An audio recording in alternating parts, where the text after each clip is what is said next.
Ir tada aš pamačiau mirties dvasią, kuri buvo juodi dūmai, atrodė kaip gaisro dūmai. Ir tada jis atėjo manęs pasiimti ir aš mačiau, kaip jis paima mano sielą ir aš mačiau, kaip mano siela atsiskiria ir aš turėjau keliauti į pragarą. Aš visiškai tikra ir tada mano mama atsiklaupė ir pradėjo maldauti Dievo pasidėlėjimo. Nes velnės ketino ten pat pasiimti mano sielą. Ir mano mama tai girdėjo, o mano mama yra krikščionė, tiesa? Taigi mano mama žinojo, kad ten vyksta dvasinė kova ir pradėjo melstis. Ir aš žinau, kad esu gyva dėl savo mamos maldų. Labai daug dirbu. Dirbu sunkiai, tiesioginė prasme. Kad vieną dieną turėčiau savo bažnyčią, laimėčiau daug sielų Jėzui. Visi nusidėjėliai, tie, kurie laiko save nusidėjėliais, kurie žino, kad niekada nenustos nusidėti. Net jei ir nenorėsite nusidėti, nusidėsite žodžiu, mintimis, elgesiu. Mano bažnyčia bus visų pirma skirta visiems tiems žmonėms, kuriuos religingi žmonės pasmerkia pragarui. Aš jau palikau bažnyčią, palikau tikėjimą, nes jie smerkia gėjus.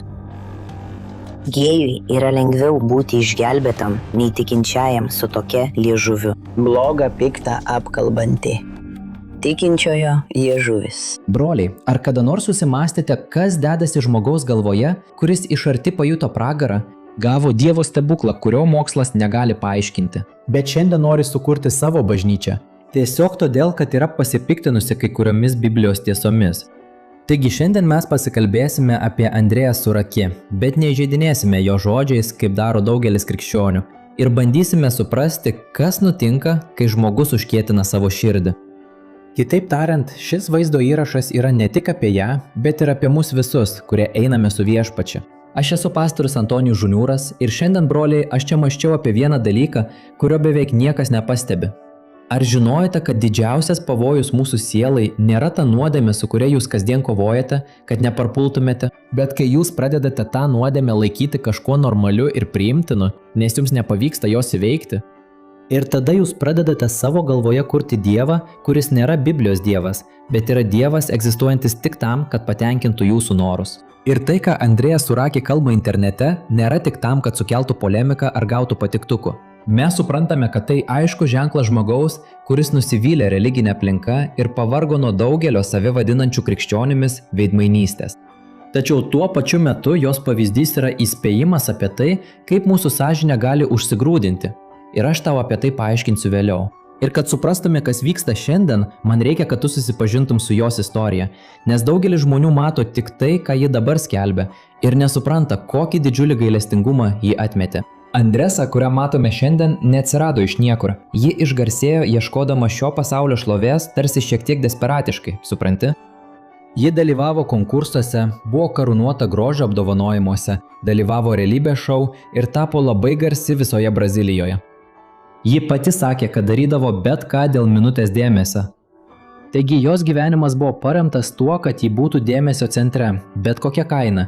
Ji netgi pasinaudojo tariamų meilės romanu su žaidėju Cristiano Ronaldo vien tam, kad pasirodytų žiniasklaidoje. Ir aš norėjau šlovės, tiesa? Aš norėjau šlovės. Taigi net ir skandalas su juo man būtų šlovės viršūnė. Tada mano honoraras patrigubėtų. Tačiau ši siekiamybė turėti tobulą kūną ir žmonių pritarimą jai beveik kainavo gyvybę.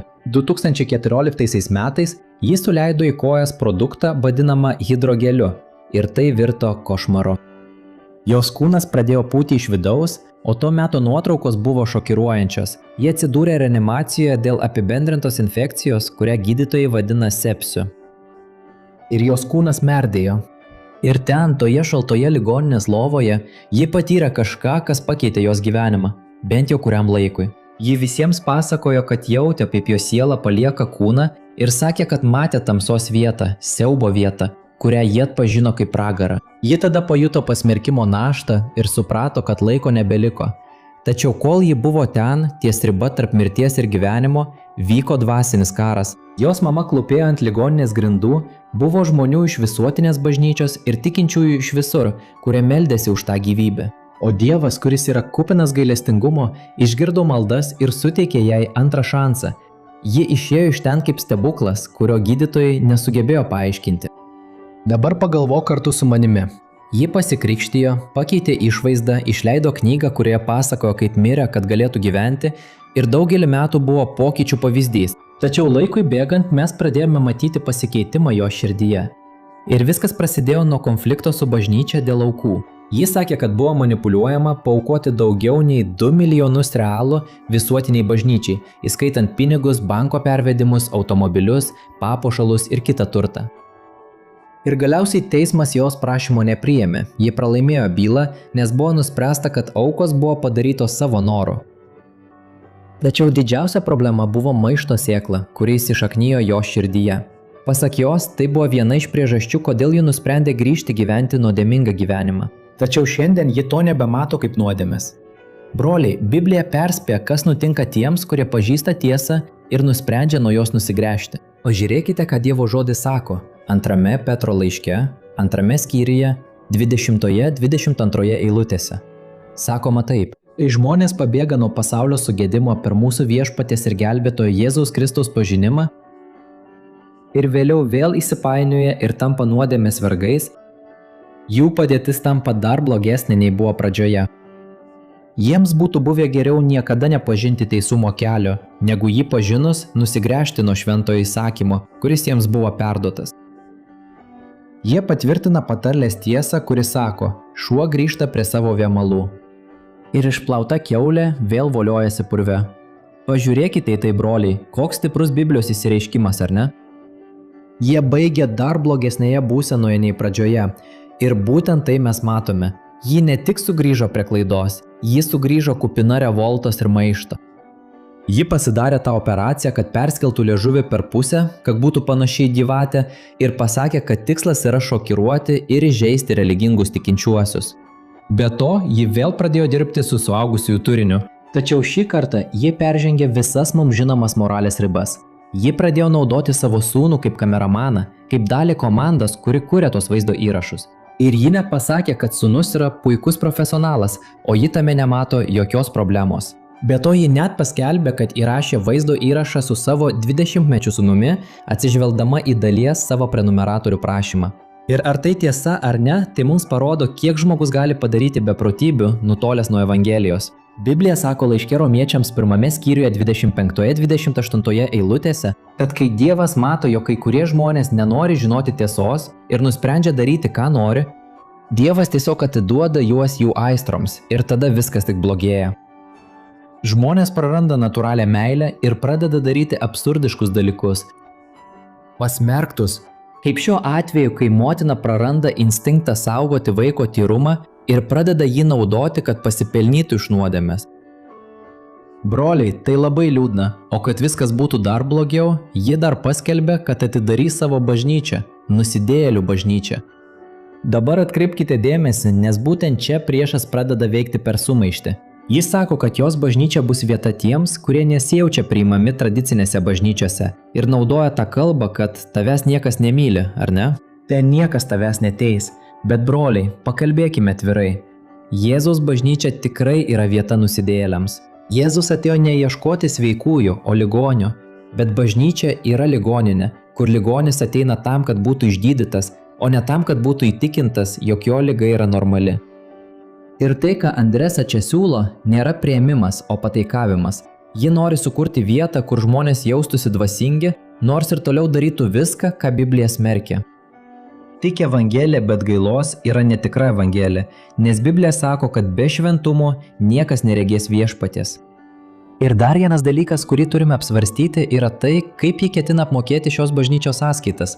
Ji sakė, kad pinigai ateis iš jos darbo su suaugusiųjų turiniu ir kad ji iš nieko nereikalaus dešimtinės. Kitaip tariant, ji mano, kad jos darbą šiame versle gali finansuoti Dievo darbą. Tačiau Biblija labai aiškiai pasako, ką viešpats galvoja apie aukas, gautos iš amoralios veiklos. Dievas nepriima bet kokių pinigų ant savo altoriaus. Pažiūrėkite, ką Dievo žodis sako. Pakartoto įstatymo knygos 23 skyriuje: neatneškite į viešpatį savo Dievo namus nei prostitutės uždarbio, nei šuns kainos, kad sumokėtumėte kokį nors įžadą, nes viešpats jūsų Dievas nekenčia šių dviejų pajamų. Kitaip tariant, broliai, negalima nusipirkti Dievo pritarimo nešvariais pinigais. Tai aš vadinu sąžinės nuraminimu. Žmogus žino, kad gyvena nuodėmėje. Sąžinė pradeda graužti, Tada jį pagalvojo, aš eisiu padaryti kažką gero, atidarysiu bažnyčią, padėsiu žmonėms su šiais pinigais, tada Dievas nuplaus mano kaltę. Broliai, tai yra bandymas derėti su kūrėju, tik Dievas nenori jūsų pinigų, jei neturi jūsų širdies ir paklusnumo. Ir ji taip pat sakė, kad planas yra atidaryti šią bažnyčią po 5 metų, nes dabar ji nori gyventi gyvenimą. Bet broliai, kas gali garantuoti, kad ji turės tos 5 metus? Ji pati yra įrodymas, kad mirtis neįspėja, kada ateina, o jos dažniausiai vartojama frazė yra bet Dievas pažįsta mano širdį, jis manęs neteis. Tai, broliai, Dievas tikrai pažįsta širdį ir būtent todėl jis perspėja Jeremijo knygoje 17 skyriuje, kad mūsų širdis yra didžiausias mūsų priešas, nes ji gali mus apgauti. Pastebėkite, kad mūsų širdis randa pasiteisinimą viskam, ar ne? Jis sako, tu nusipelnėjai būti laimingas? Dievas nėra toks griežtas, visi tai daro, kas čia blogo? Ir tada mūsų širdis sukuria tam tikrą tiesą, kad nesijaustume kalti. Ir grįžtant prie Andresos Urakė, aš žinau, kad giliai viduje jauti liūdėsi, matydamas, kaip žmogus, gavęs tiek daug iš Dievo, elgiasi taip. Bet ar žinai, kas čia vyksta? Tai yra tai, ką Biblija vadina išdeginta sąžinė. Ir tai yra įspėjimas visiems žmonėms, įskaitant ir mus. Žinai, kai daug dirbi su kokiu nors įrankiu ir tavo delne atsiranda toks storas nuospauda, kad jau nebejauti skausmo, jei prisilieti prie kažko karšto, taip pat vyksta ir tavo širdyje. Jei nusidedi, žinai, kad tai blogai, bet užuot atgailavęs, susikuri pasiteisinimą. Tada tavo sąžinė pradeda kietėti, atsiranda nuospaudos. Ir ateina toks momentas, kai žmogus daro visiškas nesąmonės ir vis tiek mano, kad yra teisus. Jono 3 skyriuje parašyta, kad šviesa, kuri yra Jėzus, atėjo į pasaulį, bet žmonės labiau mylėjo tamsą nei šviesą ir galiausiai ėmė nekęsti šviesos, nes jų darbai yra blogi ir jie nenori, kad jie būtų atskleisti. Broliai, dėja yra daug tikinčiųjų, kurie išėjo iš nuodėmės, bet vis dar myli šią Babilono kultūrą. Ir tai yra didelė grėsmė. Jie nori dangaus, bet vis dar myli šios pasaulio sistemos. Broliai, malonės evangelija nėra leidimas daryti, ką tik norime. Malonė yra nepelnyta Dievo dovana, kuris suteikia mums jėgų būti tuo, kuo patys negalėtume būti. Jėzus atėjo, sumokėjo kainą ant kryžiaus, praliejo savo kraują, kad mums būtų atleista, bet Dievo atleidimas nėra tam, kad liktume purve. Jis skirtas tam, Caminharmos na luz. O caso da Andressa Urak įspėjimas Kristaus bažnyčiai. Tai įrodymas, kad stebuklas, kad ir koks stiprus jis būtų, neišlaiko nė vieno, jei nėra širdies, kuri myli paklusnumą labiau nei malonumą. Ir pats Jėzus pasakė, kad kas myli Dievą, tas laikosi jo įsakymo. Todėl noriu užbaigti šį vaizdo įrašą labai rimtų perspėjimų tau, kuris manęs klausai. Galbūt tu nesvarstai atidaryti nuodėmei atviros bažnyčios, bet galbūt tu bandai susikurti savo paties Dievo versiją savo širdyje.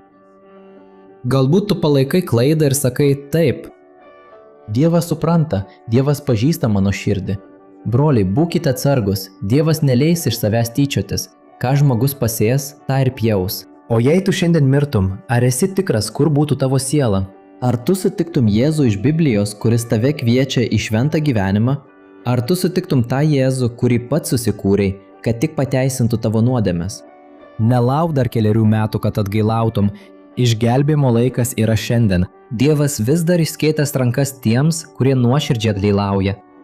Bet jis nesutinka su nuodėme. Amen. Tad tegul Jėzus saugo tavo protą nuo bet kokio apgaulės. Tegul jis suteikia tau įžvalgą, kad nesektum žmonių taisyklėmis, bet tik tyru ir šventu Dievo žodžiu. Amen. Jei tau patiko šis vaizdo įrašas, pasidalink jo su draugais, paspaus patinka ir padėkime daugiau žmonių sužinoti Evangelijos tiesą. Amen. Tegul Dievas tave laimina, lauksiu tavęs kitame vaizdo įraše, siunčiu didelį apkabinimą.